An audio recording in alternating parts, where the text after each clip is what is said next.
تاریخ میں کچھ ایسے لوگ بھی گزرے ہیں جنہوں نے اپنی زندگی کے سب سے مشکل اور تکلیف دہ لمحوں کو دوسروں کے لیے روشنی بنا دیا۔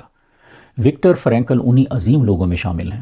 وہ نہ صرف ایک ذہین ماہر نفسیات تھے بلکہ ایک زندہ مثال تھے کہ انسان کیسے درد اور تکلیف کے درمیان بھی معنی تلاش کر سکتا ہے اور پھر اسی معنی کے ذریعے اپنی بقا کی جنگ بھی جیت سکتا ہے۔ وکٹر فرینکل 26 مارچ 1905 کو ویانا، آسٹریا میں پیدا ہوئے۔ بچپن ہی سے وہ ذہین اور علم دوست تھے۔ نوعمری میں ہی انہیں نفسیات سے گہری دلچسپی ہو گئی اور وہ جلد ہی سگمنڈ فرائیڈ اور ایلفرڈ ایڈلر جیسے مشہور ماہرین نفسیات کے نظریات سے واقف ہو گئے۔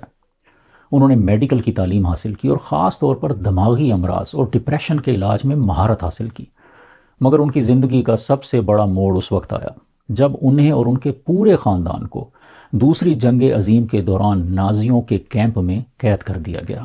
وکٹر فرینکل نے مختلف کنسنٹریشن کیمپوں میں 3 سال گزارے۔ اس دوران ان کی بیوی، والدین اور بھائی سب مار دیے گئے۔ وہ خود بھی موت کے دہانے سے کئی بار واپس آئے، مگر اس بھیانک تجربے نے ان کے اندر ایک نئی آنکھ کھول دی، ایک سوال کہ انسان اتنے درد میں بھی کیسے زندہ رہتا ہے اور کیوں رہتا ہے۔ اس سوال کا جواب انہوں نے جنگ کے بعد رہائی پانے پر اپنی مشہور کتاب مینز سرچ فار میننگ میں دیا، جو دنیا بھر میں کروڑوں لوگوں کی زندگی کا رخ بدل چکی ہے۔ وکٹر فرینکل نے ایک نیا نظریہ پیش کیا، وہ یہ کہ زندگی کا اصل محرک خوشی یا طاقت نہیں بلکہ زندگی میں معنی تلاش کرنا ہے۔ انہوں نے اس نظریے کی بنیاد پر ایک نیا نفسیاتی طریقہ علاج بھی مرتب کیا جسے لوگو تھراپی کہا جاتا ہے، یعنی معنی کے ذریعے علاج۔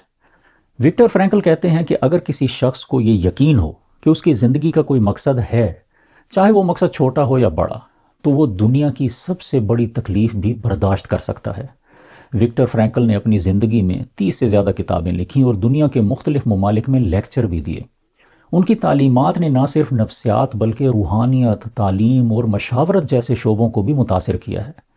انہوں نے بتایا کہ انسان کو صرف دواؤں یا سائنسی علاجوں سے ہی نہیں بلکہ امید، رشتوں اور ذمہ داریوں کے احساس سے بھی ٹھیک کیا جا سکتا ہے۔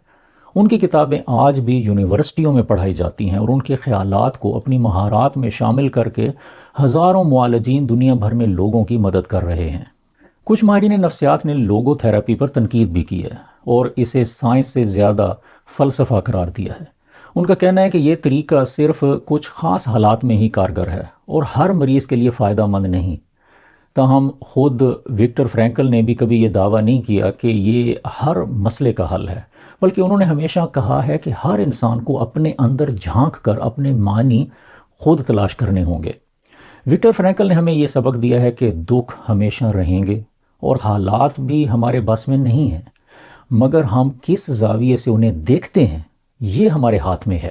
انسان سے سب کچھ چھینا جا سکتا ہے سوائے ایک چیز کے، اور وہ ہے اس کا اختیار کہ وہ کیسے رد عمل دیتا ہے۔ ان کی زندگی اس بات کی گواہ ہے کہ انسان سب کچھ کھو کر بھی امید، محبت اور مقصد کے ساتھ زندہ رہ سکتا ہے۔ وکٹر فرینکل صرف ایک معالج نہیں تھے، وہ ایک روحانی استاد بھی تھے جو ہمیں یہ سکھاتے ہیں کہ زندگی کو جینے کے لیے صرف سانس نہیں، وجہ بھی چاہیے۔ وکٹر فرینکل کا انتقال 2 ستمبر 1997 میں ہوا، لیکن ان کی زندگی، ان کی کتابیں اور ان کا پیغام آج بھی بہت سے دلوں کی دوا بنا ہوا ہے۔